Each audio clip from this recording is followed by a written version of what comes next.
ప్రజల్లో శాంతి, సామరస్యం, సద్భావనకు కృషి చేస్తున్న రామకృష్ణ మిషన్ సేవలు అభినందనీయమన్నారు మంత్రి ఉత్తమ్ కుమార్ రెడ్డి. సంస్థకు ప్రభుత్వ సహకారం ఎప్పుడూ ఉంటుందన్నారు.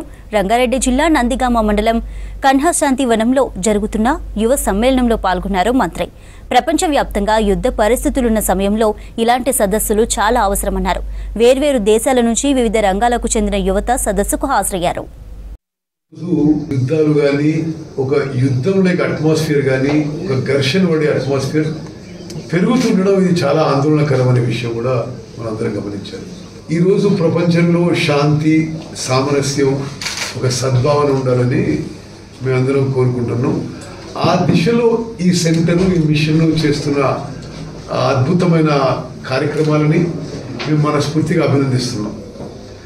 అదేవిధంగా మా ప్రభుత్వం తరఫున ఈ సెంటర్ కానీ వీళ్ళ కార్యక్రమాలకు కానీ అన్ని విధాలుగా మా మద్దతు ఉంటుందని చెప్పి కూడా, మా సహాయ సహకారం ఉంటుందని చెప్పి కూడా నేను మనం చేస్తున్నాను.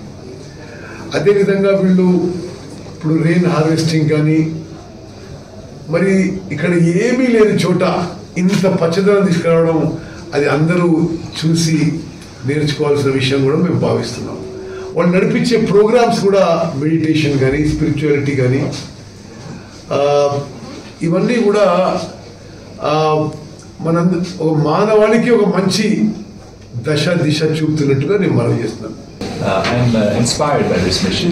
I'm keen to learn more about it. The other reason I'm here is that the world is facing a changing climate, and that means we all need to learn new ways to be more efficient, to be more economical, to be more careful with the planet that we have inherited, so that it's there for our children as well.